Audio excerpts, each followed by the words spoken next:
So today we are going to discuss pollution of water. As we previously discussed, the potable water must be safe and wholesome. We can define the safe water, that is the water which not harm or does not harm if to the consumers over a, you can say, consumers after continuous consumptions for a long period of time. And we can differentiate wholesome water from the safe water, as the wholesome water is that are, you can say, acceptable by the consumers. Anyhow, we can say the such water that are safe and wholesome, that are mainly considered as the potable. Wholesome water or safe water maybe that is, you can say, free from pathogens, free from the harmful chemicals, free from the abnormal taste, or you can say taste or odors, or you can say pleasant in taste, for the usable for domestic purposes. But in nature, we can't say that there is existence of pure water. Pure water does not exist in nature.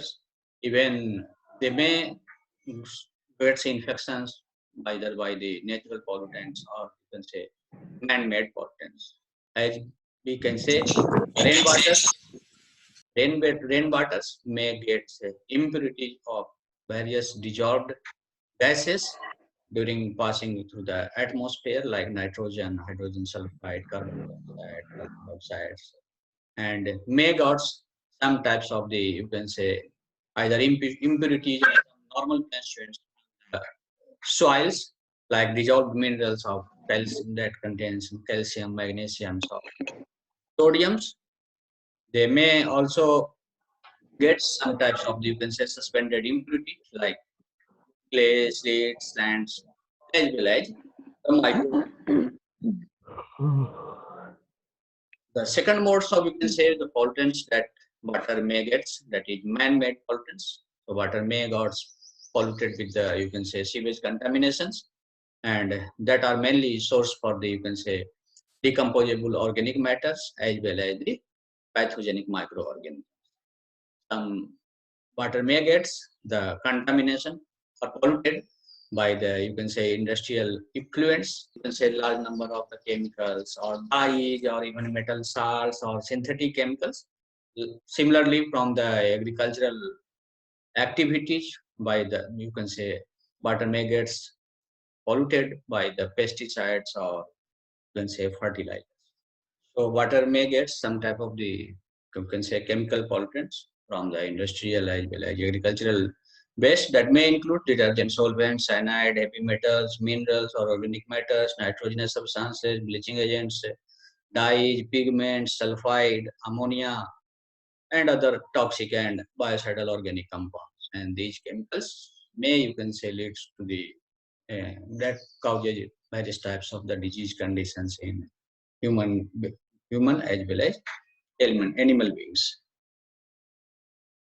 Certain biological agents that may present in water or polluted water, we can say, and that may leads to the various types of the disease occurrence, like viral diseases.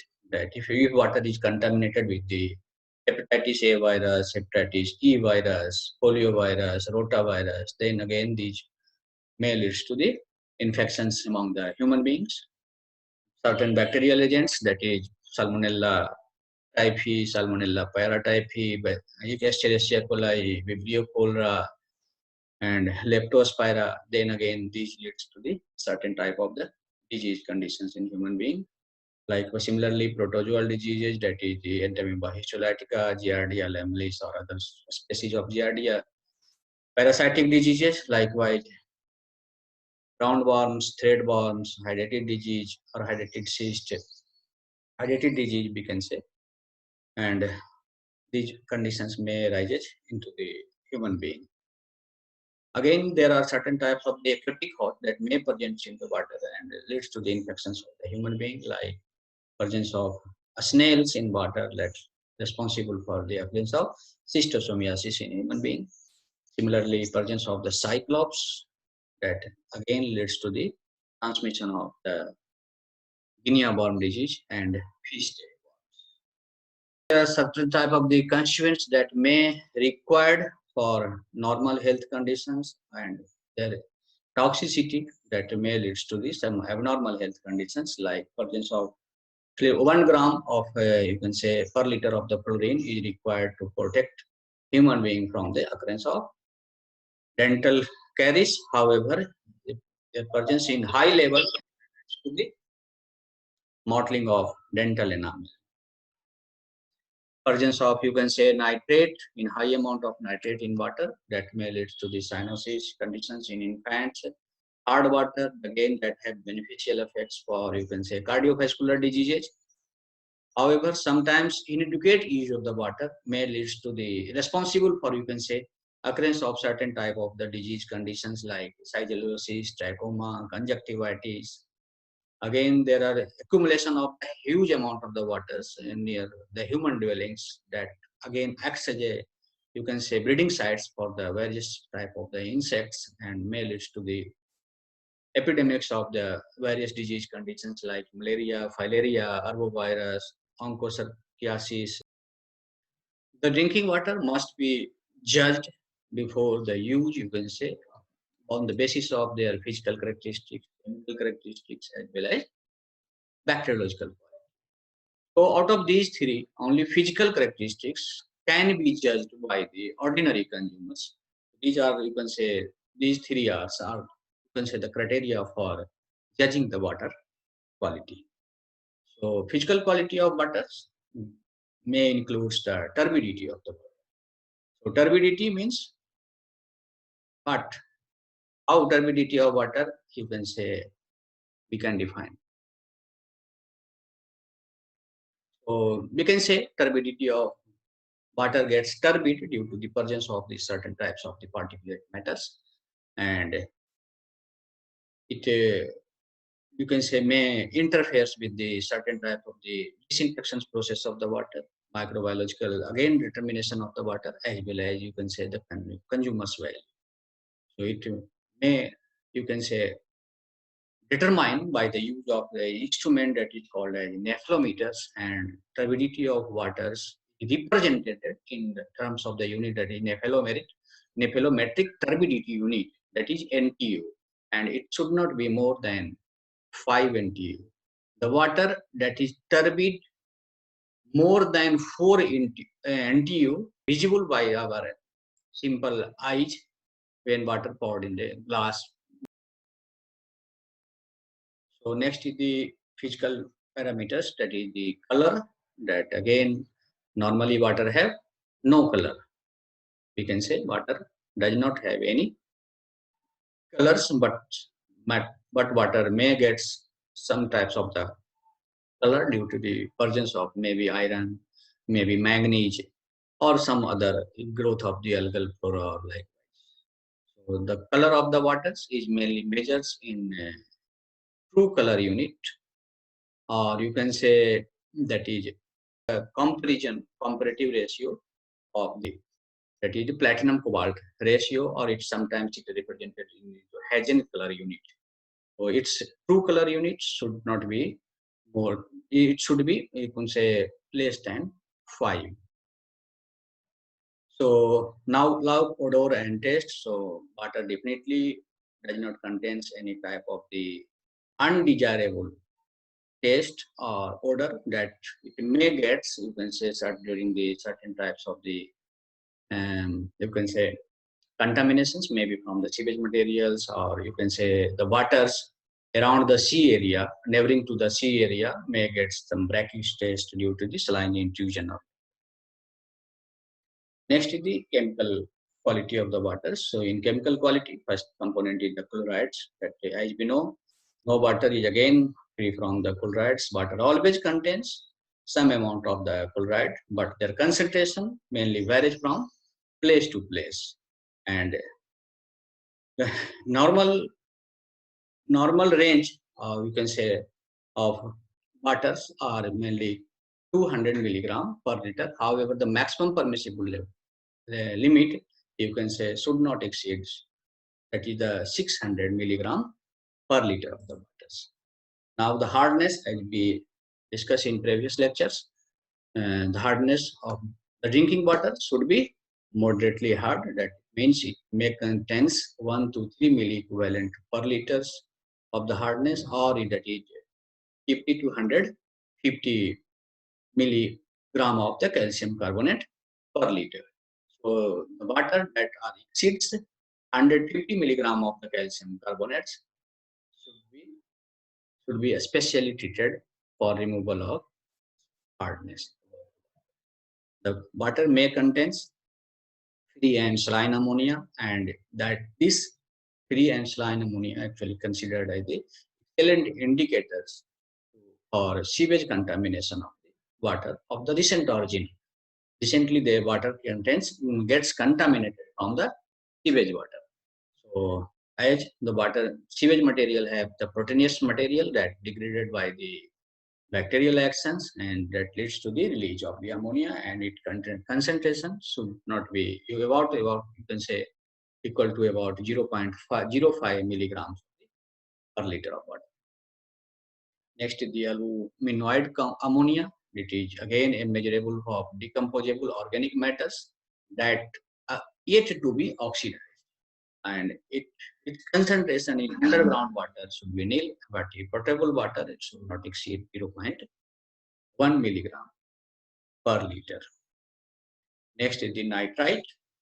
So nitrite should not be present into the drinking water, but pollution water, if water gets recently polluted, so may contain some sorts of the nitrites. However, nitrites concentrations always present in the, you can say, deep well waters, but due to the, you can say, reductions of the nitrate by the ferrous salt, but its concentration should be ignorable. That presents in ignorable concentration. So nitrite mainly presents in deep water, deep well water, you can say should not be of health concern. So the final report of, you can say, the presence of nitrite in deep well water or in normally, that may again have a link. You can say we have to correlate with the presence of the oxygen absorbed as well as ammonia content of the water. Nitrate, presence of nitrate in water shows the water gets polluted from a long time back, and in the absence of, you can say, the nitrite, presence of nitrite. So its concentration about 1 milligram per liter is acceptable. So oxygen absorbed, that indicates the amount of organic matter present in the water, and mainly oxygen absorbed at 37 degrees centigrade in 3 hours, and that should be 1 milligram per liter. So dissolved oxygen, same likewise 5 milligram per liter. Now the toxic substances. Sir यहाँ पे नहीं समझ में आया क्या बोले sir, nitrate और nitrite, dissolve oxygen, ये सब। जब नाइट्राइट होता है प्रेजेंट वाटर में, तो समझते हैं कि ये रिसेंट ऑरिजिन का है, बट नॉर्मली कंटामिनेशन हो गया है वाटर, जो ड्रिंकिंग वाटर है. If you are detecting nitrite in the drinking water, it means your drinking water recently get some sorts of the contamination, maybe sewage water, like, ठीक है. But in normal deep water जो होता है वो normally भी nitrite contain करता है, due to the nitrate जो प्रेजेंट होता है, मेनली नाइट्रेट प्रेजेंट होता है, बट वो नाइट्राइट के फॉर्म में रिड्यूस हो जाता है, ठीक है. लेकिन वो हमारे लिए उतना, हाँ, तो ड्रिंकिंग के लिए यूज नहीं करते हैं ना, वो हेल्थ कंसर्न के लिए नहीं है, बहुत ज्यादा नॉर्मल कंस्टिट्यूएंट्स है, ठीक है, वो हमारा बहुत हेल्थ कंसर्न नहीं होता है अगर नॉर्मली डीप वेल में प्रेजेंट है तो, ठीक है. लेकिन अगर ड्रिंकिंग वाटर आप बॉटल वाटर और ये सब परचेज करके पी रहे हैं, या कोई ट्रीटेड वाटर पी रहे हैं, then that should not contains the nitrite, ठीक है.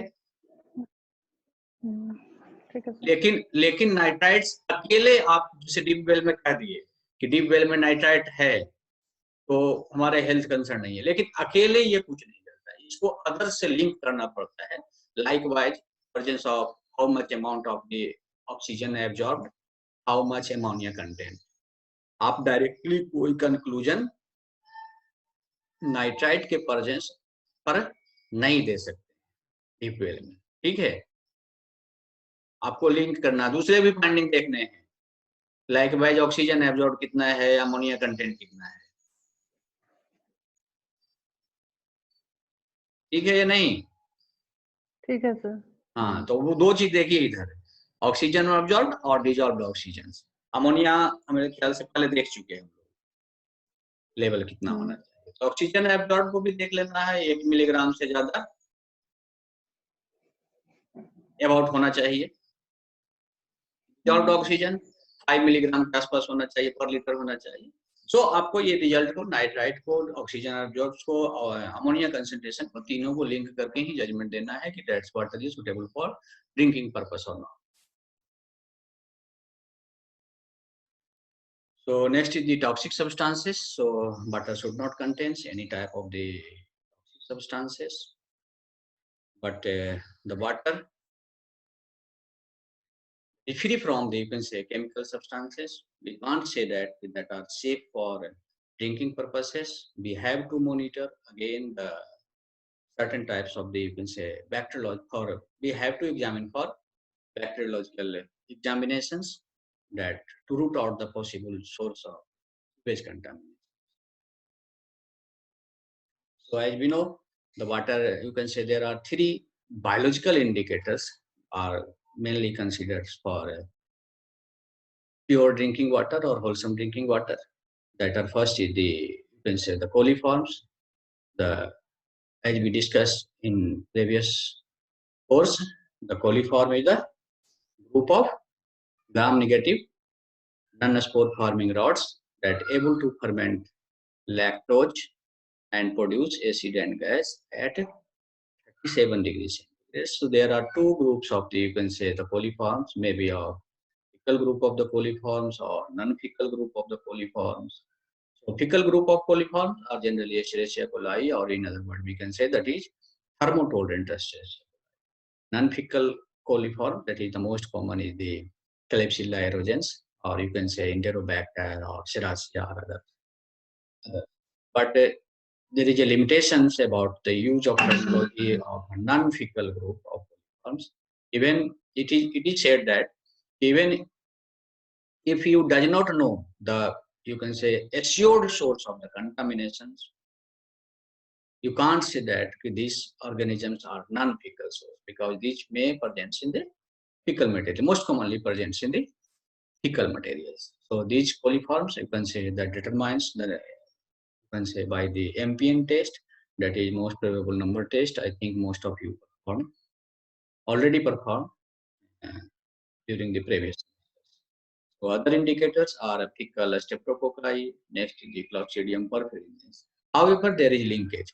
In fecal materials, the highest concentration among these 3 is of coliforms. They are also easily culturable in the laboratory. However, their lifespan is, you can say, less fecal than the Clostridium perfringens. Fecal streptococci is some less amount than the coliforms, and you can say Clostridium perfringens in the least amount presents into the fecal materials. However, Clostridium perfringens are, you can say, Clostridium are anaerobic spore formers. So they can survive for a longer period of times in adverse, you can say, atmospheric conditions. So the presence of coliforms in water or drinking water shows that water gets recently contaminated. And absence of the coliforms and fecal streptococci and presence of, you can say, Clostridium perfringens shows that the water gets contaminated long time back. No recent contamination. Because recent contaminations, the coliforms and fecal streptococci may leave presence, again presence in the highest number and easily. Again, there are certain other indicators, actually 3 indicators, or you can say, of water pollution, or you can say sewage contamination of the water. First is the BOD, chemical oxygen demand. So COD, that is the chemical oxygen demand, and third is the TSS, that is the total suspended solid.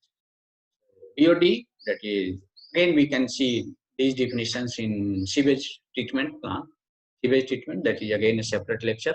So BOD 5, we can say, that defined as the amount of oxygens absorbed required by the aerobic microorganisms to decompose the organic matters to the water. COD, that is, you can say, oxygen equivalent. You can say that is the amount of oxidizing materials that are required to decompose or oxidize the toxic substance. So when the, if you are assuming the waters may contain the toxic substances, then in that case BOD have little value. We have to measure the COD, that is amount of oxidizing agents required to oxidize the strong, you can say, toxic substances or chemical substances. Next is the suspended solid, total suspended solid. That total solid constituted by 2 types of the dissolved solids and suspended solids. So these 3 are, you can say, the acts as the indicators of sewage, you can say, contamination. Now there is certain guidelines for bacteriological quality of drinking waters. So all waters intended for drinking purpose should not, so Escherichia coli or thermotolerant bacteria should not be detectable in 100 ml of the sample.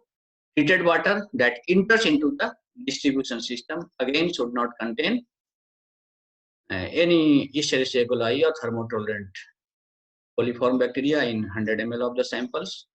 Coliform again should not be detected in 100 ml of the sample. Treated water. So all these things we can say should not contain the coliforms or Escherichia coli. So these are certain tabular forms given of the presence of recommended, that is substances and parameters of drinking waters that may, you can say, leads to complaints by the consumers. Thank you.